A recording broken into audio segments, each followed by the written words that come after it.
you don't know who I am. I see some familiar faces, but I'm really excited because for me, there's nothing more exciting than setting up an aquarium, like to aquascape it, landscape it, put it together. I've done this over 35 years now, so the actual part of keeping fish is kind of blah for me. I'm not really into, like, I've gone through the phases of having big piranhas and killer fish, and now it's all about taking a piece of nature, cutting it out of the wild, bring it into your home and making it a living sculpture. And this is what we're going to concentrate tonight on. So basically these nano tanks, or any tanks 20 gallons or smaller, you can set up some really fun ecosystems. Now the rules that we'll talk about, if you got a 60 gallon or 100 gallon tank, same rules apply. You just have to multiply how much things you're putting into the tank. And at any time, if anyone has a question, just raise their hand and we'll do our best to help you out, okay? And I'm gonna say, there's really no wrong way of doing an aquarium. It's a hobby, so there's 100 different people do it, 100 different people are gonna have 100 different opinions how to do it. What we want to concentrate on is giving you the best chance to be successful. And once you understand the basics of an aquarium, then you'll have the confidence and the know-how to stretch your boundaries and try different things out that maybe, you know, you'd be scared to if you've never done anything before. So without further ado, we'll start going through our seminar sheets here. So we started off basically for the hobbyist who dreams of an underwater landscape with rich, thriving plants, schools of darting fish. The Planet Aquarium brings a slice of nature into your home. This Planted Aquarium seminar is designed to provide you, the hobbyist, with guidelines and tools to enjoy this hobby. A successful Planted Aquarium transfers your fish tank into a living sculpture, a world created by your own underwater jungle. Once you have a basic understanding of the freshwater Planted Aquarium, the only limitations you're going to have is your imagination. For the purpose of this seminar, we're going to be using this. It's actually a 16 gallon. We wrote 20 in here, but we decided to go with this tank just because it's sleek. So if you have a 40 gallon, if we're saying to use this much soil, you just double it. Like, just apply it for the gallons, just multiply it and you'll be fine. Now with this said, what we find really, again, going back to what I find really exciting about this is, here at Pisces, we really want to make the freshwater aquarium have the same class of distinguish, like the same wow factor that people are getting with their saltwater tanks. And it's really funny, and I won't name drop, but I had some good friends stop by that are pretty high up in the zoo at my place Sunday, and they saw my tank at home. And they asked me, and these people have been working for the zoo for a long time, hey, that's a nice saltwater tank. And I, no, it's not saltwater, it's freshwater. But it looks so nice, they thought it had to be saltwater. Okay, so one of the things we're trying to share is that you can have a successful freshwater aquarium with all the cool critters in it, your invertebrates, your plants, your fish. It's getting the right animals to go with the plants that makes it work. Don't put an Oscar in here, and we'll talk about that later. But everything has to be applicable. Now the philosophy we're taking here is we're going to blend Western and Eastern aquarium keeping philosophies together. In the East, referring to places like Japan, China, Singapore, Taiwan, they set up planted aquariums as an environmental piece in their home. And again, this comes from the evolution. These places where people live are pretty crowded. So you might have a whole family living in a one-bedroom apartment. You really can't afford a lot of space to do a lot of things. So the nanotechnology really has evolved from this culture, and this is where the ideas come. Let's make a little miniature part of the natural world in our home. So they plant their tanks, they create it so the plants are successful.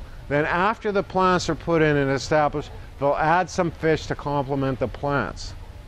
Whereas in the Western world, traditionally, we always had a tank full of fish, then we try to put plants in there. So we're going to take a more Eastern approach to this hobby. It's a more successful and appropriate way of setting up an aquarium. If you want to keep fish, set up a fish tank, but tonight we're talking about a planted aquarium. And when it's planted right and it's doing well, your fish are there to give it movement, and you'll always find a lot of small fish that won't outgrow the environment. That'll bring some life and color to it. But we want, and again, we'll go over some fish in that later, but that's what we're concentrating on tonight. So basically the first thing we do when we set up our planted aquarium, and we're going to assume that you already have your tank and you've got your filters in the back and your heaters and all the hardware. This is about what we're going to do with the planted tank. So what we're going to talk about first is the substrate. Now, substrate refers to what we're planting the plants in. There's 3 different types of substrate that have been used in the hobby for a planted aquarium. There's gravel, there's sand, and there's compressed soils, okay? Gravel, if you're going to go with gravel, should be between 3 to 5 millimeters deep, so from the bottom high, so that's about 1 to 2 inches, okay? And underneath it, you're going to put about a 2 centimeter, 1.5 to 2 centimeter layer of fluorite. Now, fluorite is just a brand name for a mineral-rich type of soil that's going to give enough nutrients for the roots to grow in the soil, in the gravel, okay? You need the roots to be healthy, and I'll tell you why. When the roots of the plants are healthy and they're extracting minerals, they're extracting their food sources out of the soil, they're going to break down nitrates out of the soil. They're going to use up ammonium before it turns to ammonia. That's their favorite food plants. This is going to keep the ecology of the aquarium nice and balanced. But you need those minerals there, because if you don't and you just have straight gravel or straight sand, you run into the danger of creating too much of an anaerobic environment for the bacteria. And most of these bacteria that are going to help the plants grow are aerobic in nature. That means they use oxygen. So if you're running a system where you have, we'll just give this gentleman here if you're running a system where you have, here you go, sir. If you want to follow along and a pen to make notes. If you get a system where you get too many anaerobic bacteria starting to grow and you don't get enough aerobic bacteria to grow, that's where you start to get toxins in your sand or in your gravel. And the whole idea behind a planted aquarium is you're letting the plants take care of the gravel. You don't have to gravel vac. I don't have to gravel vac. I don't have to clean. That's one of the nice things when you set it up properly. Once the tank's set up, you don't have to touch it for a long time. Just do your water changes and wipe the sides down, look after your filters. But when it comes to maintaining the gravel, the plants, the soil, stuff like that, you'll do a little bit of pruning because they're going to grow for you. But you don't want to do a lot of cleaning of the aquarium, like taking the gravel out and washing and then stirring it up. And traditionally, if you had just a fish tank, I don't know how many people have here had that, where you have the gravel vac where you move it around and you vacuum the gravel. You don't do any of that in a planted tank, okay? So some of the habits you have, we're going to have to break. We're going to have to get you out of that. So again, if you're using gravel or sand, you want it to 2.5 to 3 centimeters deep with your sand, a little bit thicker with gravel. The reason we use less sand is it's a smaller mill, so it's going to compact more than gravel will. So again, you don't want to create too much of an anaerobic environment. You always want to keep some aerobic action happening in the gravel area, okay? And again, you're going to use fluoride. But what we're going to do tonight is we're going to set this tank up using what's called the compressed soil method. Now, compressed soils, again, this is something out of Asia that they started to pick up in North America a few years back. And basically what it is it's types of soils that have been compressed into little balls, and your plants are going to root in there and start to use this soil as a house plant or garden would use soil on land. Plants in nature in the water work the same way, so you get better results. And one of the benefits is this, and we'll start setting this up now. When we set this system up with compressed soil, we can set the tank up so it's good for anywhere for up to 7 years before you'll probably have to rip it apart and replant it. If you use gravel or sand, you're going to get 1.5 years to maybe 2.5 years, and then you got to do it all over again. And that's because of the lack of aerobic activity happening down there, and the minerals with your laterite or your fluorite get used up quicker. So again, you'll find after 2 years or so your plants start to lag, they start to break down, and they just aren't growing vigorously, and your system's starting to crash. So you get about 1.5 years to 2 years using gravel. Using compressed soils, you can get anywhere from 6 to 7 years. So people that are doing planted aquariums are leaning this way, because once you got it set up, you kind of want to just enjoy it. You don't want to have to redo it that often. So it gives you much more free time in between. So the first thing we're going to do is we're going to talk about here the 5 elements. Okay, and this will be down on the page 1. Now what this is a system, again, developed by ADA, of people not familiar with ADA. And we're mixing up all the different companies, not to show favoritism here. And we kind of like to blend and support everybody. So ADA is an aquarium. It's the Amano Designer Aquarium Systems out of Japan. And he's world famous for his planted aquariums. ADA products are really well made. They're really cool stuff, but they're very expensive. and there's other domestic products that do the same thing, so this is why I'm mixing it up. Again, we want you to be able to have you enjoy as much of the hobby. We don't want you to be hobby broke like you are when your house broke and you have a mortgage. So with this, we're going to use their soils because they have the product out there. Now what the 5 elements are, is we have it at the bottom here. So we have basically your Bacter 100, your Clear Super, your Tourmaline BC, your Panac W, and your Panac P. Now these different products basically are different enzymes and bacteria along with the foods for them, and these are what's going to start to grow within your power sands, and that's what's going to maintain your soil for 7 years. We need to cultivate these bacteria, and this is why we have in our notes here not to mix these 5 elements before you're ready to set the tank up, because you don't want the bacteria starting to grow and do stuff without plants being there, and they stay in a dormant state till you mix them. Once you mix them, then they come to life. So this is why we say, and you usually have about 5 to 7 days after you mix them to get your plants and your water and everything going. Beyond that, they're just going to exhaust themselves and they'll become useless. Okay, and what we've done on this is, traditionally speaking, ADA sells these jars of this product, and they go for like $45 a jar. So you're looking at 5 of them. You're looking at $250 for these supplements. You're never going to use that much, so what we've done is we've weighed them out, and this is a pack of 5. We've done them up. One of these packs is good up to 25-gallon tank, and it's $29.99, and that's good for the life of that 7 years. And we just break it up that way because then it's more, again, consumer friendly and easy to use. So what we do with this then, and I'll use this bigger bag kind of here.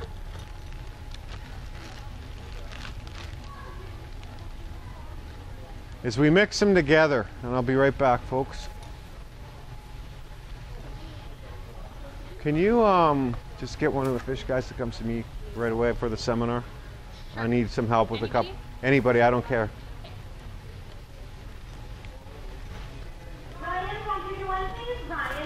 So what we're going to do with this, and it's kind of messy, so I got to be careful I don't make a mess here.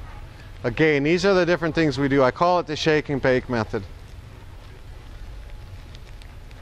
And I apologize, I got so excited because I love setting up displays that I forgot to bring water up here, so I had to go tell the girls to bring us some water. Fish tank's no good without water, right? So we're just going to take these 5 packs, put them in one container. So you're going to show us your preferred method versus all the different methods that are on here. We're going to concentrate on this one. Again, we put some people want a gravel, some people want a sand. That's the look they want.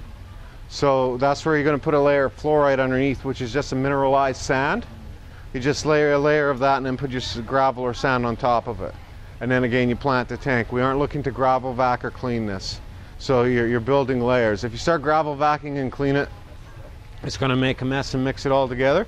With this, once I lay it all out, it'll make sense to you folks. You aren't having to do a whole lot, and you're not seeing a lot of the stuff that we're going to be doing here. There's nothing about ponds and stuff, right? No. But if you got questions, a lot of the same rules apply, so don't be shy. It's just someone, yeah, they told us to go. So you wouldn't gravel back at all? Like, what just remove organic?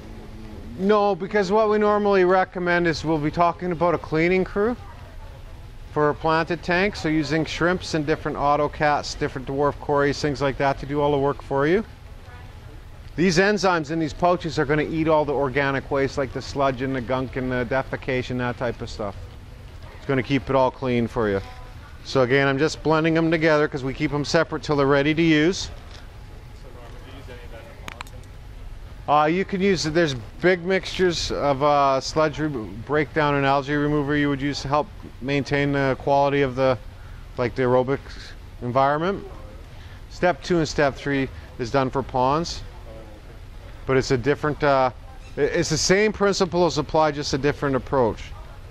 Because what we're doing here, and you'll see once it's all set up and done, is we're actually, like I say, setting up a pretty cool display that a lot of people would love to have in their home or office, because that's what it's really about. So I got one more pouch here to do.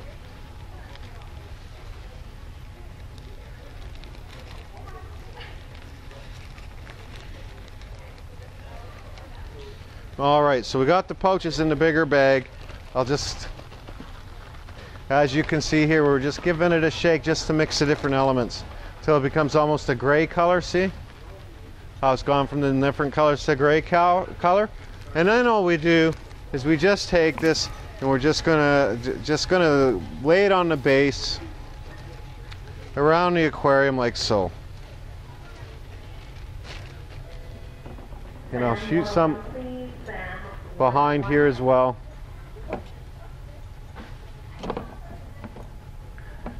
Because what this is going to do, this is going to get sucked in by the power sand.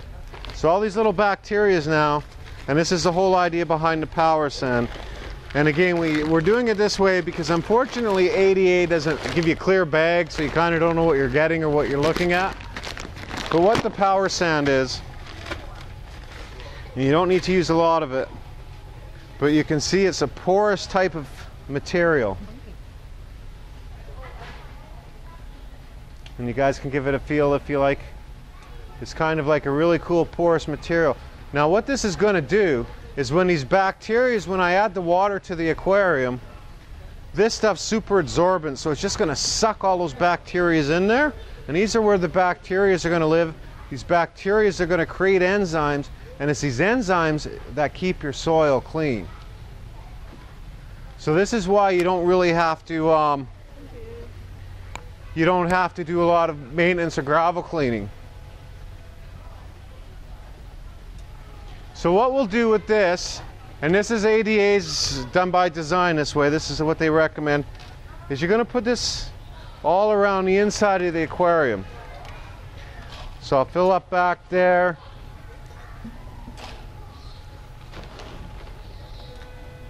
Ryan, 102, please. Now I want to keep it away from the fronts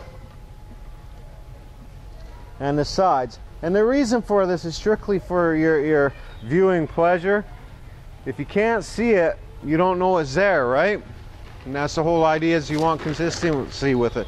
So we're going to take the power sand, we're going to kind of load up around the rocks and around the base, but keep it away from the edge of the tank. And the same thing when you use laterite for your sand, like your laterite or your fluorite in a sand or gravel situation. Keep it away from the edges of the aquarium. And the reason being is and it'll make sense once I put the soil in, it's going to allow you to keep the aquarium so it's looking like it's consistently one type of base. It's not going to look like a layer of bases down there. So again, we just want to get this power sand in there like so. And you just need enough. About that much is good. So you don't have to use the whole bag, but something like that, just to cover the bottom. You don't need it very thick, just enough for these bacteria to find a place to start to grow. And you'll notice that I have my rocks and my driftwood in place already. Again, this is the Eastern or Japanese philosophy of how to set these aquariums up. We want to do it where you just have the least amount of problems disturbing things, making a mess in the tank, making it a total disaster. So it's easy to set up dry and add water last, and that's what we're going to kind of lean towards. So once we got our power sand down, and again, you all had a chance to feel the power sand, they're very absorbent little pebbles. That's as soon as we add water, those bacteria are going to just boom, and they're going to hibernate and go live in there. That's where they're going to migrate to. And that's what's going to keep your soil and your gravel clean. That's why you don't need to gravel vac or clean the bottom or anything. It's going to become its own ecosystem. Okay, so what we do then is we take this soil, which is like this. Now the ADA soils come in 3 different flavors. There's Amazonian, Malaysian, and African. So the different soils indicate different nutritional levels. The Amazonian from ADA soil is the most nutritionally rich. So that means your plants are going to grow the fastest in this type of soil, which means you're going to have to do the most husbandry, the most clipping of the plants and cleaning up of the plants. The Malaysian is in between, and the African's the slowest growing soil. So if you want a nice planted aquarium long term, but you don't have a lot of time to play with the tank, get the African soil. If it's something where this is your hobby and you want to enjoy it weekly, get the Amazonian soil. Because we are here at Pisces, and I have a large staff that works here, I'm going to use Amazonian soil because I can just tell them to do the work. Works well for us. Go clean the tank, get it ready. So what we're going to do with this again is we're just going to take this, and I'll use a cup here to do this, is we're just going to take this now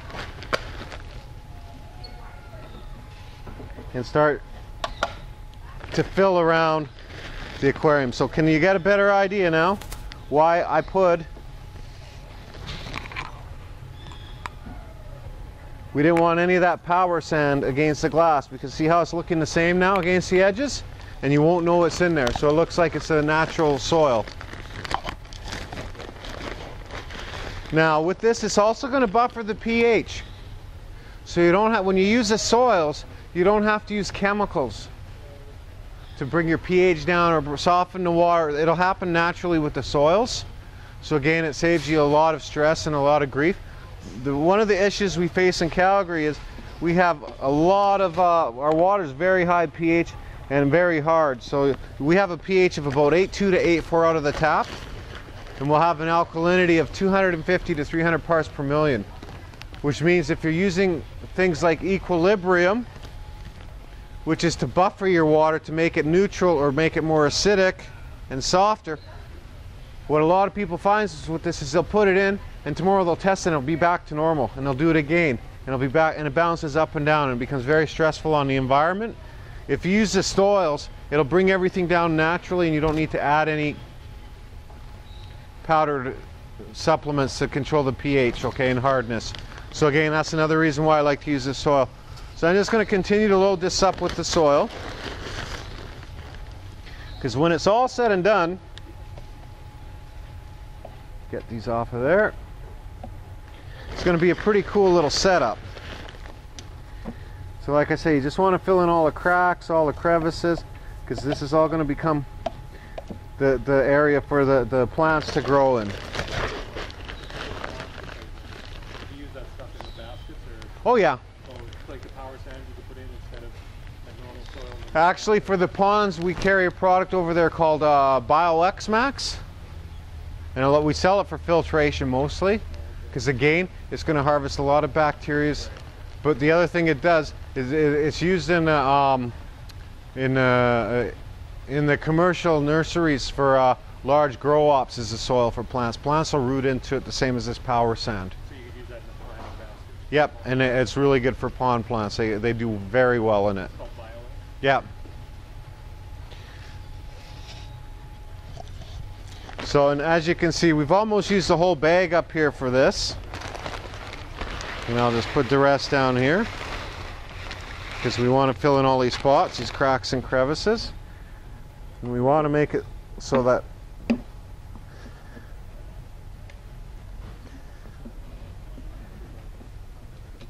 you can see some of the rocks and soils. We'll put a little bit more in the back here. We'll build this up so it's kind of a ledge.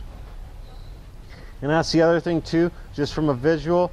If you build your aquarium up, slope it to the back, when you fill it with water, it's going to look more even. Not going to get that warped look to it. So slope it from the back to the front. And of course, we carry all the different tools that you need for this. It just depends on, you know, how bad and how crazy you want, how, you know, hardcore you want to get with the hobby. But basically, this is what we've done, is we put so we've got our soil in place now. And as you can see, that's starting to come together nicely. The rocks just aren't there. We got the soil around it now. So the next step, what we're going to do is we're going to start adding some of our plants. So I'll just talk about a few of these plants as we do this. The first one I'm going to put in here is the Anubis. Anubis is a pretty easy plant to grow. Okay, this will grow on driftwood and rocks. It'll root right on it and it'll grow into there. It's really cool stuff. So I like to basically take this and I'll just tie it in. Now if you want to get really cool with this, you just take some fishing line or some sewing thread and just tie it onto your piece of driftwood or onto your lava rock or whatever you choose. But what I'm going to do is I'm just going to place it strategically and hope when I fill the tank it doesn't float out of here. And if not, we'll fix it up afterwards, because again, we want to go over a few different things with you. You don't want to sit here watching me tie plants to driftwood. And Plants reproduce as well? oh yeah, they'll grow. Not just vertically, but they'll actually... They'll start to grow and root right on the woods. My tank at home, they grow all over the place. Yes? Someone call? No? Okay, so that's kind of the anubis there. Okay. Afterwards, we'll go over the supplements and that. I just want to get a start on this, and then we'll kind of bounce around to what we're doing. Right now, we're just showing you the techniques. And for what it's worth, these are the aquaflora plants. If you're going to get into doing a planted tank, really concentrate on buying these. And I'll tell you why. What I love about these plants is these are grown hydroponically. They're out of Vancouver Island, a Canadian company. But because he's grown them in his environment, they're guaranteed to be free of algae, like your hair algae, your beard algae, snails, duckweeds, insects, pesticides, parasites. Bulk plants that you see in our end caps, you know, at the end of each fish haul, those plants are grown outdoors in places like Singapore and Indonesia and India, Sri Lanka. So that there's a good selection, but you're going to be guaranteed to get snails. You're going to be guaranteed to get a little bit of algae problems and things of this nature. Guaranteed. Telling you up front. So you're creating more work for yourself. And volume of plant for what you get for price, it's almost the same anyways. But these are already been evolved for aquarium use. These have never been outside, so they don't depend on natural daylight. They're doing well already on normal aquarium lights that you would use in an aquarium. What's it called? This is the Aquaflora plant line. Oh, that's the name of the company. The company. And then I'll pass a couple of these around so you can take a look. You get a great selection of plants, and when you look at the bottom of these, you're going to notice a great root system. Like, they're doing fantastically well. And when you look at it, they have a little label on it, like this is Cryptocarambecca. So it's giving you a combination of plants here. And you'll see some liquid in there. That's the nutrients, so they can stay in these jars for a while. So what we're going to do here, and I'll get my...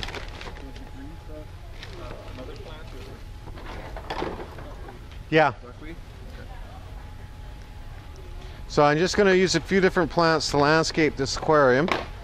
And by the way, we're going to set this up over on the other side and get it running with the lights and everything. And we're doing that so you folks can come back in 2 weeks and 4 weeks and go, hey, this is actually working. Like, so we're standing behind what we're preaching here, so to speak.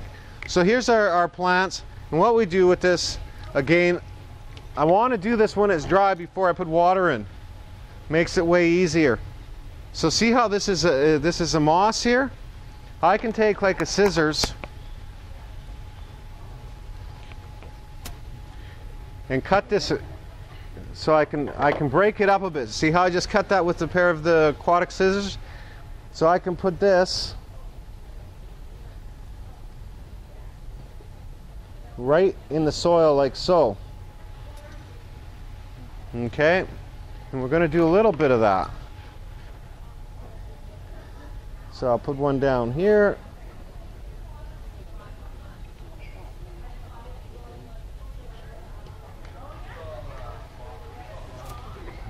Now let's see, we'll do a little bit of hair grass here. This is pretty cool stuff.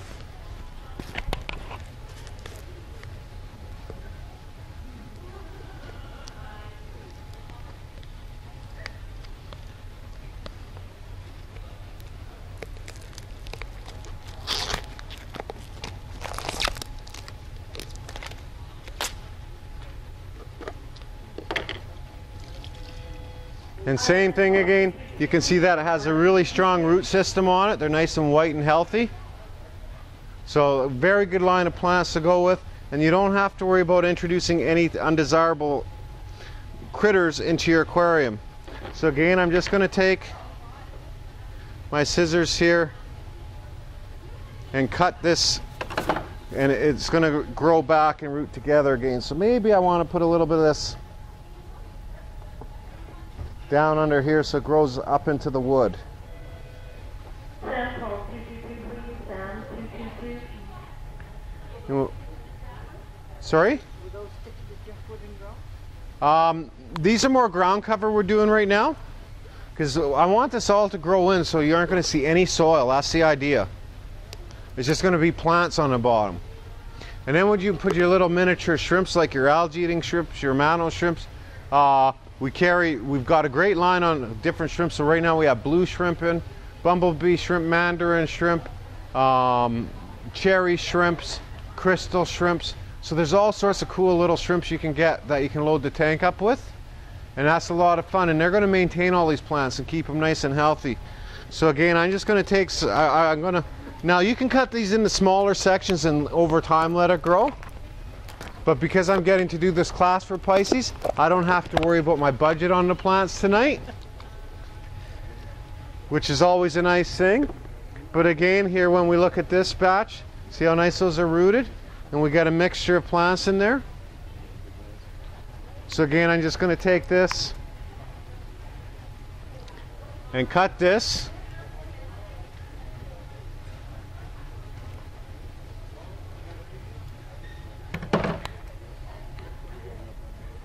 And we'll put one in there, and one in here. And we have this little tool here, your forceps, which actually make it a little bit nicer to plant your plants. I'm going to put the little anubis down here to grow back here as well.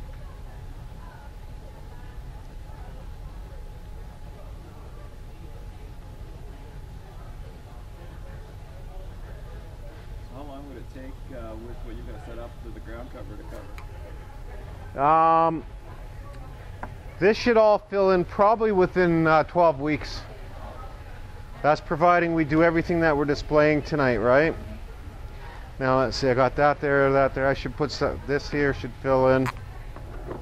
So let's put some cryptocorinne up front. This is a very easy plant to maintain and keep. Do you like typically taller plants at the back, or do you like? Again, that's your imagination. I'm going to keep this one fairly low level, Okay. with this driftwood kind of being the centerpiece. So again, just I'll dump the juices in there from this.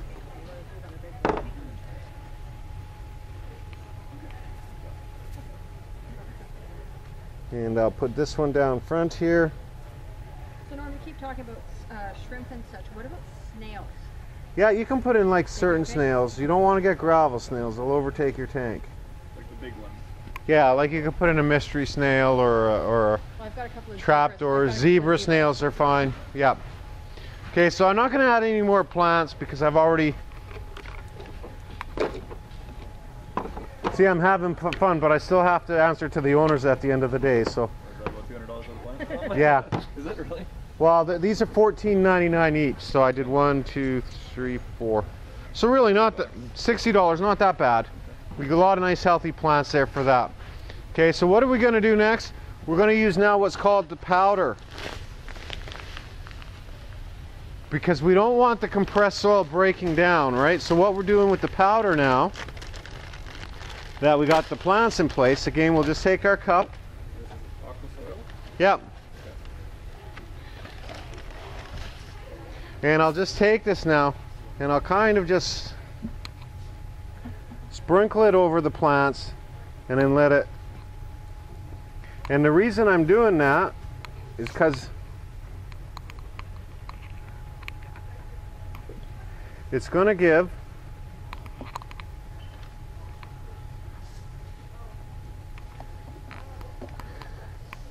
the plants a better chance of rooting. Because the smaller the substrate, the easier it is for the plants to grow around the substrate. The bigger, like that's why you don't want to use big pieces of gravel, because it's hard for the roots to attach to that. The tighter the soil, the easier it is for the plant to root. So again, I just take some powder and I'm just going to mix her around a bit. and just to give the top a nice uniform look, and this will all grow together. You're really not going to need much powder then. No, just enough to fill in around the plants, right? So I'm going to put a little bit down this side here.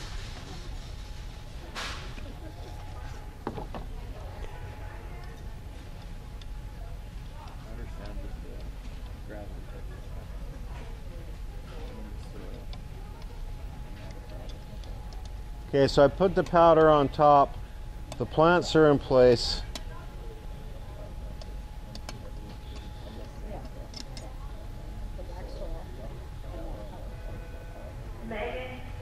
So now it's all set up dry. Now we can add our water, and we'll do that after when we move the tank. But that's basically how you want to start your planted tank out. So again, that's one of the reasons I like the aquafloral plants, because they're easy to use. They aren't and they grow. These things grow. If you get the loose bulk plants, same methods apply. If you're doing a planted tank, it's easier to landscape it dry than it is wet. If you're doing it wet, you always want to put the plants in at an angle. So if this is your plant, don't just plant them straight down, but put them at an angle like this, and then push them this way, fill it in so the plant has a chance to root. Now when you do that, the other secret to success is this. If you look at the root levels of your plants, you want to plant them at the same depth that you get them in the pot or the container. Don't go way deeper, because you'll drown the plant. You'll choke off its root zones. So how many are familiar with Vallisneria? The val, just a tall grassy plant, okay? I'll take you afterwards and show some of you folks. But what it has a white base where the roots come out, and then where the plant part grows, it starts to turn green. So you don't want to plant that so the soil's above that white base. You want to keep it at the white base. So again, whenever you buy a plant, whether it's potted or in here, you want to plant it at the same depth that you purchase it at. Don't do it deeper, don't do it less. Keep it consistent, and the plant will do much better much quickly. Okay, so now that we got the tank set up, we're going to go over the next few little things here. Okay, so we're going to assume that we did these methods. So once you got it set up and going, and your plants start to grow, you're going to have to start fertilizing the aquarium every so often, because they're going to start using up the nutrients. You aren't going to have to add anything to this tank, probably for anywhere from 2 to 3 months. There's enough nutrients in here that you don't need to add anything with the products we've used. So it gives you that good head start. But let's fast forward 3 months, 4 months from now, and the plants are already starting to grow, establishing themselves. So you're going to use a few different things depending on what you do. But we carry the CChem line, and there's an explanation of each. So your Aqua Flourish, which is this here, is basically a comprehensive supplement for your freshwater plants. It'll have all your important micro and macro trace elements and minerals. It has calcium, magnesium, iron, and the plants will use all this type of stuff. Your Flourish Excel, and we'll talk about this last. We have your trace. So your trace is just a broad range of trace elements that some of your plants are going to use up. You have your iron. Again, plants grow really well with iron, especially your carpet plants. So your bottom plants that are going to fill in all the areas are going to go really hot with that. And potassium is used if you got accelerated plant growth. Now they're starting to slow down. Chances are they've used up all the potassium in your aquarium, so you start to supplement with some potassium. And again, you have to, there's no golden rule as do it in 2 weeks or 3 weeks or 4 weeks.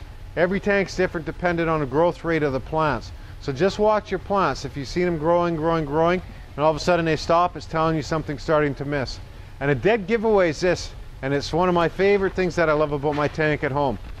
A planted aquarium always does within this when the plants are healthy and happy. They create oxygen. You'll actually see streams of air bubbles coming out of your plants. That's telling you they're growing. That's telling you they're happy. So if you see air bubbles coming out of your plants, and then like a month or two from now you don't see it anymore, that's paying attention to your plants going, whoops, they're missing something now, because they aren't producing oxygen anymore. So it could be that you've ran out of CO2. It could be that you're running out of nutrients. but pay attention to your plants. They will tell you what they need. Again, there's no set rule, but you should be good for at least the first 4 to 8 weeks before you need to start adding supplements. After 8 weeks, you can start doing half dosages, and then after about 12 weeks, full dosages once a week is normally the standard. And these are the different elements you would add. Okay, so what we're going to talk about now is CO2. All plants will use CO2. There's different methods of CO2. Now, one of the things you'll read online, because I know everybody does it, myself included, excuse me, we go online, we try to figure out a few things cheaper, we try to build some stuff ourselves, and that's all great and dandy. But really, honestly, your CO2, it does change water quality and parameters, so the better quality system you get set up, the better results you're going to get. Now, there's 3 ways of adding CO2 to your aquarium. The first way is liquid carbon. That's biodegradable. So CO2 is carbon, right? So this is a liquid form of carbon that's been bioengineered so the plants can absorb it through their leaves and roots. Very simple to use, but yeah, certain plants don't like it in liquid form, like Balasinaria and Sagittaria are kind of sensitive to liquid CO2. One of the benefits of liquid CO2 though is if you start to get a lot of hair algae and beard algae growing on your plants, have you ever had that where you start to get that slimy algae? This gets rid of it. That algae hates this stuff. So if you use it once a week, you'll clean your plants up, and your plants will grow with this because it's a form of carbon. So this is from CChem. We also carry the same thing from API. But of course, as you can see, we've done a lot of our training, as our shirt's a testament to, at CChem's facilities down in Georgia. We went down there for training on all this. So we were talking to actual biologists and ichthyologists and their chemistry crews and all that type of stuff. So we got the actual breakdown of how things work. The second form of CO2 you can get, and we have them in kits on the other side, are basically yeast kits. So they're little plastic containers where you put yeast in there and the yeast starts to brew like if you're making wine or beer, and the byproduct of that CO2. The problem with that type of product is it's not very stable and reliable, and it's messy and it's stinky because it's fermenting, so you get a real stench in your house. This is my favorite method. This is just a CO2 system. So it's just a little CO2 container that you can sit on the side of the aquarium. Comes with your control valve and your bubble counter and your diffuser. So everything's in the kit that you need. Okay, and again, this is good up to about a 40-gallon aquarium. If you go bigger than that, and my tank at home, by the way, is 230 gallons, so there's many a days when I get my paycheck and I pay for everything and I go, oh, why do I have such a big tank? Because like anything, the cost of it goes up. But I run a 10-pound canister of CO2. And what I did for that was I purchased a, excuse me, it's from Pinpoint Electronics, and it's called a CO2 regulator, a pH controller, and your diffuser. Because when you start using that much CO2, you want to automate everything. The most dangerous thing with CO2 is it makes the water acidic. You can drop your pH rapidly. So on the big systems, you're using a pH monitor or a pH controller that plugs into your diffuser, which has a solenoid. So it turns off automatically if you program your pH at 6.8. So in other words, if the pH starts to get below 6.8, it turns off the CO2 automatically. So if you're doing big tanks, that's the best way to go. And the other reason is because you can rent those big canisters, dirt cheap, full of CO2. It's very economical for big tanks. For small tanks, you'd never use that much CO2, but big tanks, like your bigger tank you set up, it'd be the most economical way to go long term, because you might only have to get that canister filled maybe twice a year or 3 times a year, and it's going to cost you, I think, around $17 to $25 per refill. So it's way more economical than buying these little pre-made things. And again, these cost more simply because the volume's less than it is packaged and its convenience. But this type of system works awesome. So you'll have your CO2 system. Sorry? Can't refill the canister? No, these have to be, they come in packs to be, these are disposable. But the ADA makes the same as the fluval, just the fluval's way more inexpensive than the ADA systems. And again, we can go after we're done the seminar in our back get acquainted room. We have our first ADA tank we set up at our first seminar, so you can see how it's starting to come along and how these tools are used. Okay, so that's what you do with your CO2, is you're going to have that to supplement the growth of your plants, and it increases your success rate 100-fold. Without CO2, a lot of these plants will just kind of hang in there with it. They just take off. And again, you should see oxygen being produced. And when we're done here, we'll all walk together quickly. I'll take you through the other side and I'll show you examples of this. Now the last thing we're going to go over on, where'd my sheet go here, is we're going to go over on, is we want to talk about the lighting. This is a huge part of the aquarium. Okay, so when it comes to the lighting part of your aquarium, basically, here's the formula we go by. You're going to want to run either a metal halide, but most people are going to use your high output fluorescent bulbs, which we'll see in this system here. And this is what we're going to put on this tank here when we're done. So this will go over top like so. And we're not going to put a glass lid on here. Now the reason we don't on planted tanks like to use a glass lid, and I'll use myself as an example. I could be sitting in my house, beautiful day outside like today, the sun's shining, it's plus 20, plus 30, sitting in my bay window. I'm going to get hot, I'm going to sweat, I'm going to smell, I'm probably going to have a few Coke, but I'm not going to get a suntan. If I go outside with my head and I don't put a hat on, it's going to burn. Why? Because the glass in the house, the windows, filters out the rays of sun that causes you to tan. Well, it's the same thing. You're going to get all this nice lighting that you're going to invest some good money into, and you're going to defeat the purpose of it by having it shine through a piece of glass. Doesn't make sense. And once the tank's established, you don't have to worry about anything jumping out because they're comfortable in their environment, the fish and the critters, the shrimps and that. They're all going to stay in the tank. The only drawback is Calgary's very dry climate, so in smaller tanks, you're going to probably, without a canopy, find your evaporation. You'll have to top up more often. But for the benefit of your planted aquarium, and again, when you take a closer look at our display tanks on the other side, there's no glass lids on our planted tanks, or our coral tanks for that matter. The lights can go straight over top, and all these light systems are waterproofed. Okay, so your type of light you want to use for your planted aquarium. So what if you have a hood? Instead of removing the glass cover? If you have a hooded canopy, Yeah, yeah. like just a plastic traditional hood. Like a wooden, one of these large wooden hoods, you know, you got a open some other. Just take the glass piece out. Just keep the hood on, take the glass out. That's fine. You can leave it together, just it won't be as effective, the light. And you want a combination of lights. So light's rated two ways, through wattage and through temperature. So what we're going to do basically is you want to run about basically 3 watts per gallon is the light wattage, which is traditional for a planted aquarium. So this being a 15-gallon tank, we're going to want a minimum of 45 watts of light energy on here.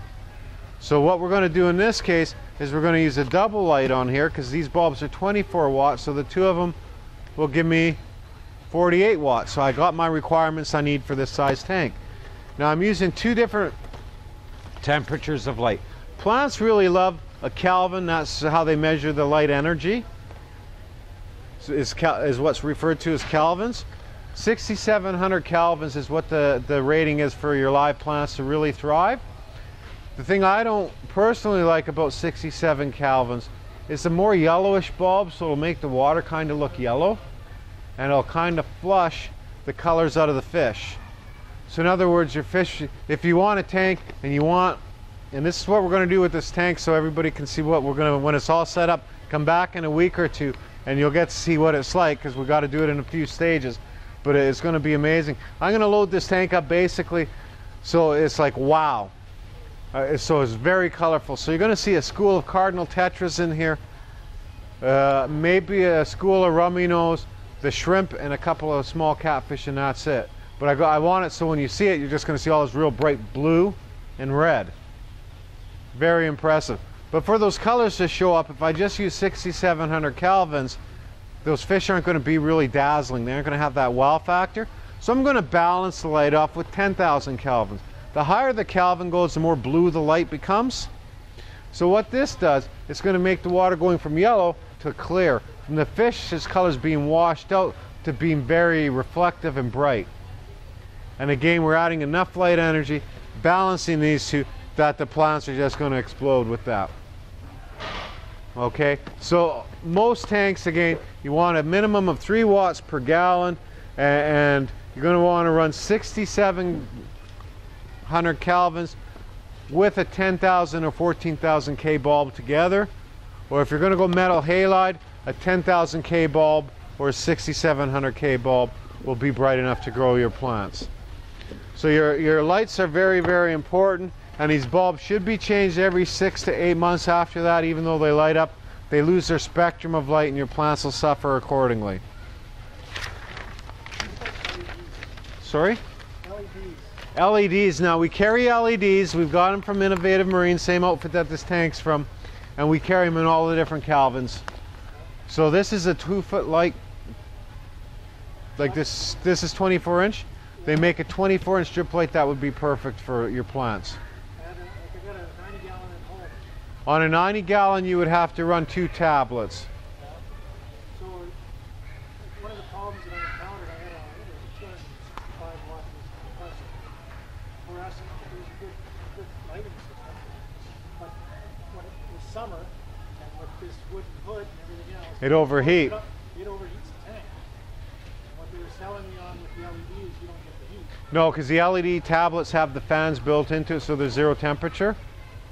And they're really energy efficient, like they don't cost anything to operate. You don't, so, and when you just run them, and then when they're done, You just replace them, but the bulbs have an incredible lifespan. like 3 or 4 years. Yeah. And you basically want your lights on 10 to 11 hours a day, folks. Again, I'm a big believer in following Mother Nature, where all these things have evolved. Most of these plants are tropical plants, so they're going to come somewhere north or south of the equator, around the equator, so they're roughly getting 10 to 11 hours of light a day. With the LEDs, can you get wattage that's comparable to Yeah. the metal halide? Yep. Yeah, we carry the different ones there, and again, that's something we can go over there on the other side afterwards, all your lighting options. Pisces is a pretty cool place to work, simply because we get most of the toys in here all the time, all the bells, all the whistles, so we can play with everything. But to have everything on display for a seminar like this, I'd have to have the other side moved over here, because there's so much stuff we can show you. So again, we'll go over all those different things. But your LED for your type of situation, you basically, 1 tablet's good for 2 square feet. So your 90 gallon tank is going to be 48 by 18 or 48 by 24, so you'd run 2 of those tablets. And that would keep the tank cool. They're waterproof, they got fans built into them, and you're good to go. And they're 96 watts a tablet. So you're going to get a total of 194 watts, which is plenty for a 90 gallon tank for LED lighting, because they are brighter than the traditional fluorescent lightings. Okay. Yeah, they come. You can get them in 10,000, 14,000, 20,000. They come in the different Kelvins. Okay, so basically some of the tools you'll acquire for planted aquariums, and this is a thing for convenience again, but you saw that I had the scissors.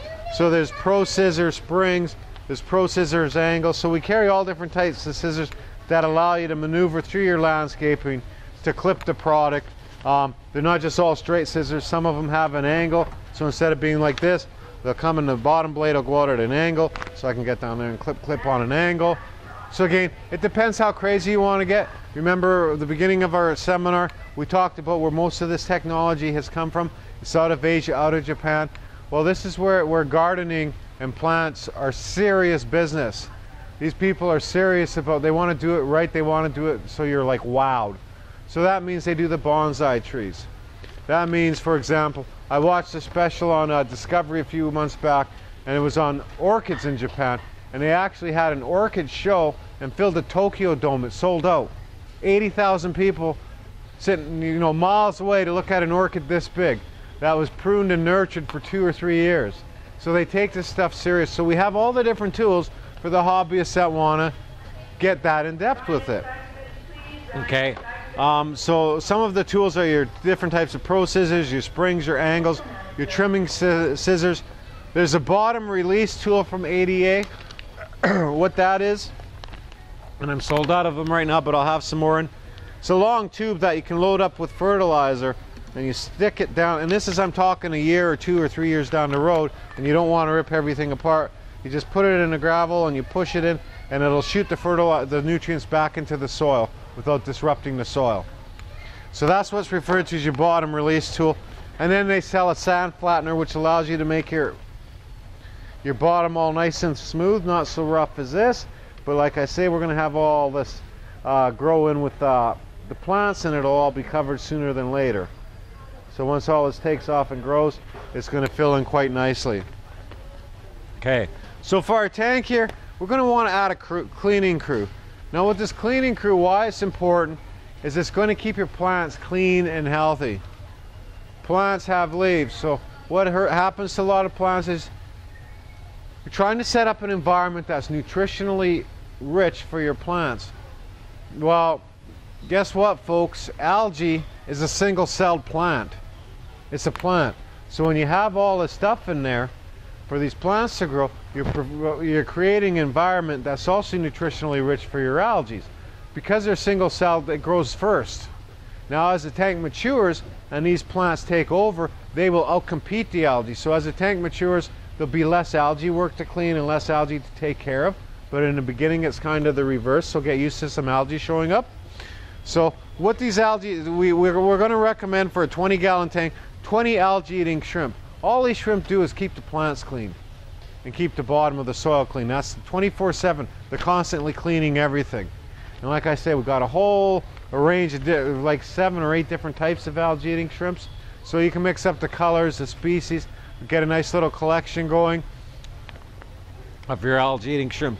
We're going to add 5 autosynclists. Now they're a small dwarf type of algae-eating catfish. They'll keep the wood clean, and they're also going to keep the plant leaves clean, like on the anubis and maybe on some of the cryptocrines, the broader leaf plants. We're going to put in maybe 5 dwarf cory catfish. They're just going to work the soil to keep it clean. And once the plants cover the soil, they're very gentle, they're very peaceful, but they're a small little catfish that constantly eat, and they give you a lot of movement. They love to shoal, they love to school back and forth, and they add some life to the tank again. And then if you're not using the aquaflora plants, but you buy the bulk plants, I'm also going to recommend for every 20 gallons you put in 5 assassin snails when you put your first set of plants in, because I guarantee you you're going to get snails with the rest of the plants. And assassin snails, what do? They eat other snails. That's how they get their name.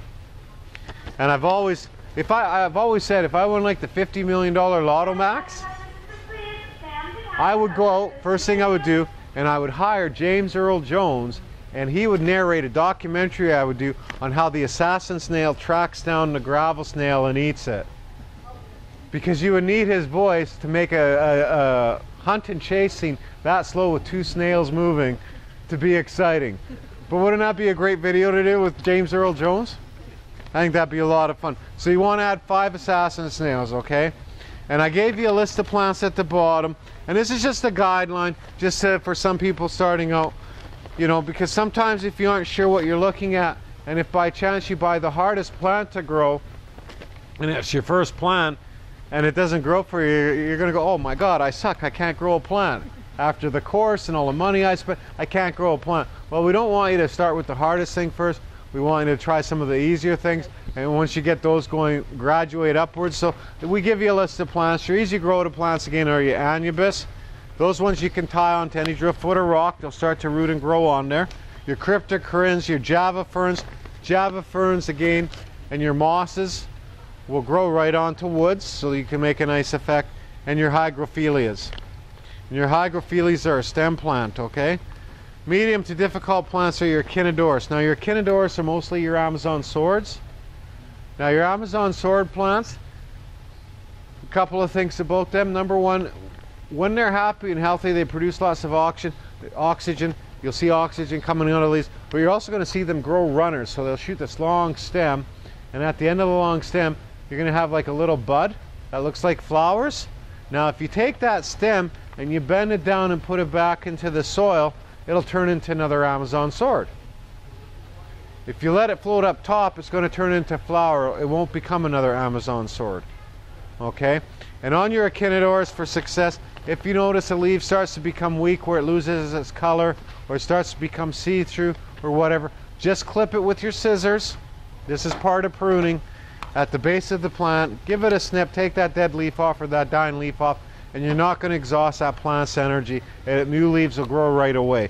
But if you leave it there, it's going to suck all the life out of that plant.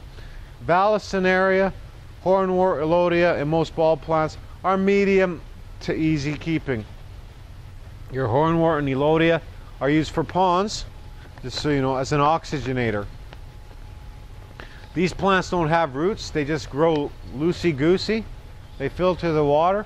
You don't really plant them, you just let them float around. Okay? And they create a lot of oxygen, so they're very popular in ponds.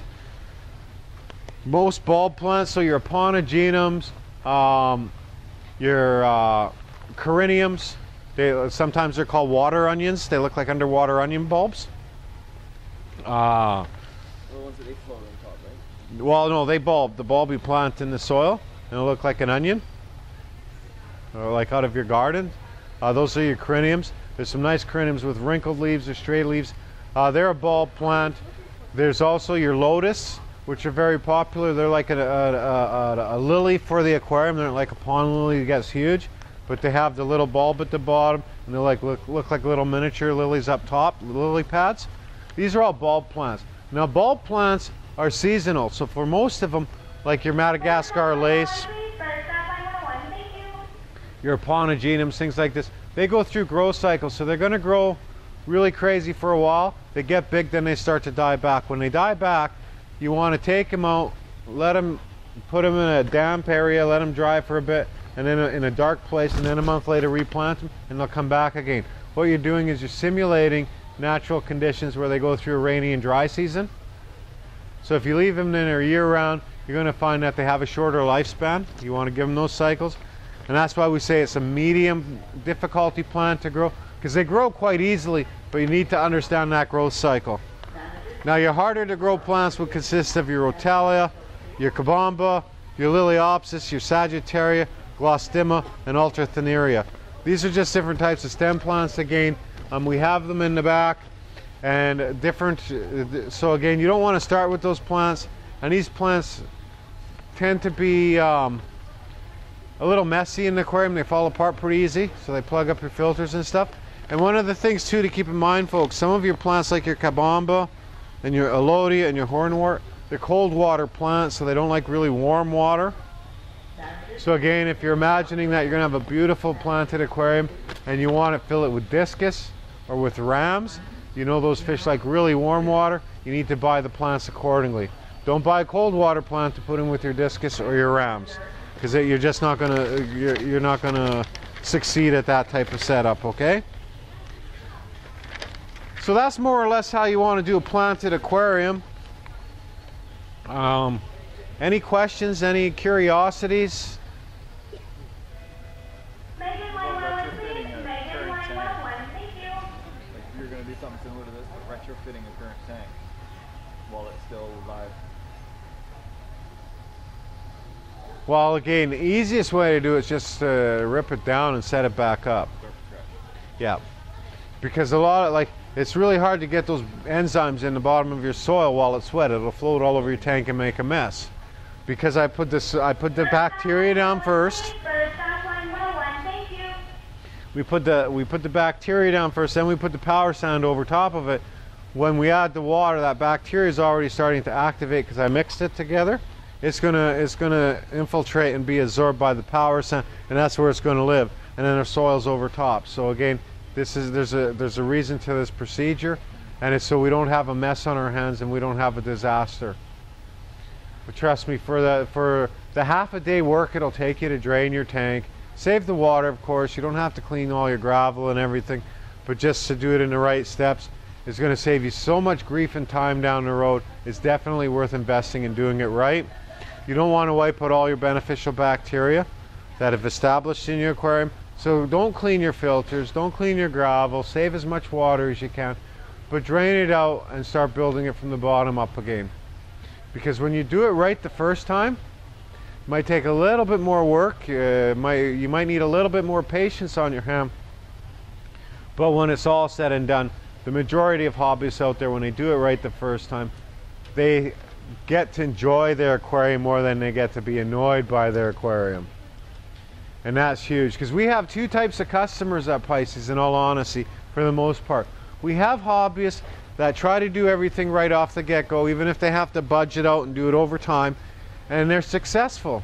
And guess what? When you're successful and everything does well, it becomes a very addictive hobby. I, for one, have more than one fish tank, right? And I'm sure there's a few here with more than one tank. So when it becomes successful and you're doing well, it becomes addictive, and that's good for us as a company and as a business, because if you have 3 tanks, you're going to need 3 more times fish food filters, etc. Now, the second type of customer that sometimes we get are people that get impatient, or people that want to cut corners and they want to improvise. And again, it's a hobby, so we encourage you to enjoy it how you want to enjoy the hobby. But when you do these things, a lot of times you end up not being successful, and those customers, aquarians, end up on Kijiji or in the garage sale because they're tired of everything dying all the time. They're tired of everything being a mess all the time. So again, and I'm speaking from experience, folks. I'm one of those guys with not a lot of patience, so I'll try to cut corners and everything. And it took me a few aquarium setups to say, hey, Norm, take a deep breath, slow down, take your time, do it right, get the right gear, get the right equipment, and you're going to end up with some really awesome aquariums. And I'm pretty proud of our displays. Now, we change them up probably once every year and a half, simply because we do them in tanks that we're selling, and the aquariums we have on display, maybe 2 years from now, that particular model of aquarium's been discontinued, so we can't really display a tank we can't sell to people anymore. Because that, you know, how many people here are friends with Murphy from Murphy's Law? I'm really good friends with him. So that's Murphy's Law. If we kept all our tanks set up all the time, the ones that are discontinued, Murphy's going to dictate that that's the one all the customers always want to buy, because it's no longer available. That's who Murphy is, right? So you'll notice our tanks changing every so often, but some of the tanks you'll notice we've had set up for 3 years now, and they're just amazing. And we have different planted systems. And the planted tanks, like our tank of Vallisneria, our corner tank over there, again, when you look closely, you'll see that the shrimp have bred in there. Our ancistrius catfish, which are the tiny bristlenose plecos, they've bred in there. There's babies happening. The cherry barbs, the checkered barbs, they're having babies in there. The rams are breeding. Everything comes together. It's a happy little world. And that's what you kind of want to get to, that point of where you're just enjoying your aquarium. Once a week, do a 20%, 25% water change, fill it up, wipe down the glass a little bit, maybe once every couple of weeks. But really, once your tank's set up, you really shouldn't have to spend any more than a half hour, 45 minutes once a week on your aquarium. You shouldn't have to be a slave to it. But when you're constantly fighting algae, you become a slave to it. When you're constantly fighting like the plants dying and you're buying new plants all the time, it becomes discouraging. So again, we had this seminar to show you the steps, and we're going to have this tank on display. So we invite all of you to come back, and we'll post it on our YouTube page, on our website as well. We'll have updates on the tanks so everybody can see how the tank's growing, to see that the system we've shared with you tonight actually works well when you apply it the way we've taught it. I think you'll really enjoy the hobby, folks. And other than that, I'm going to call this part of the seminar closed. Myself and the staff on the fish side will be over there to help anybody. Before you leave, I got our thank you things to hand out to you all, so don't quite go yet. Kind of wrapping this up for our TV production here as well, that we got the camera rolling. So I want to thank everybody for coming into Pisces tonight to learn a little bit about this. I really do hope we helped you a bit, or you learned something new. And again, before we disband, if anybody has any question, please ask, because it almost works this way. You might have a question and you'll ask me, and you might have been thinking of it, but you forgot it by the time you got here. Somebody else asked, so it benefits everybody. So any questions are good.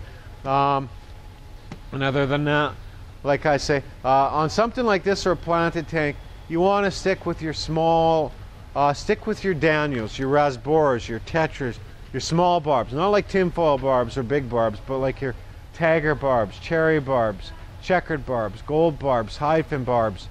All those types of fish are beautiful schooling fish, and they don't bother plants.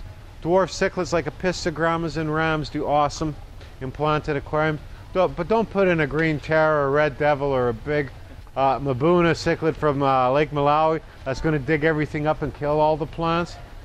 Stay away from buying like plecos that got 2 feet long, right? So it's buying appropriate fish to complement your planted aquarium. All we're using fish for is to bring a little bit of action and life to it, so it gives the aquarium some zip and gives it a little bit of oomph. But the whole idea is you're gonna once this grows in, you're gonna go wow. And I invite everyone tonight, when you go home, go on YouTube, and in YouTube search engine, just type in ADA, that's ADA aquariums, and use YouTube search engine, and you'll bring up some of the most amazing aquariums you've ever seen. And the process we showed you tonight, the technique, this is how ADA aquariums are done. And just a general rule of thumb, and now I'm kind of just bragging myself up a bit here. Beyond doing this for over 30 odd years, my other passion is I'm a fine artist, so I do a lot of art shows, and I've traveled the world with my art.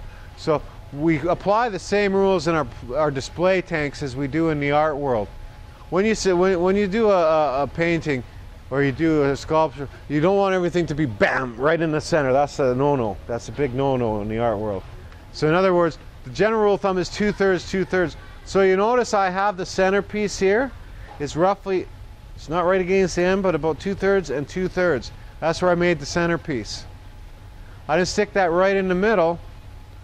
So you basically want to take your aquarium, it may be 1/3 or 2/3 up, go this way, 1/3 or 2/3 this way, and as you cross either of those two coordinates, that's where you should make your centerpiece. That's going to give you the best visual impact. That's going to make it a nice aquarium where all your friends and neighbors are going to go, wow, that's hot, I really like that. And it's all about knowing those simple little rules. So again, just from a visual standpoint, you want to landscape it so your centerpiece is kind of 1/3 to 2/3 by 1/3 to 2/3. You want to slope the back from the front to the back, because when you fill it with water, the water will create an illusion of warping down, so it'll make it look even or like it's natural. And the proper lighting, so you bring out the colors of everything while you still encourage the growth of your plants. So other than that, I'm going to hand out your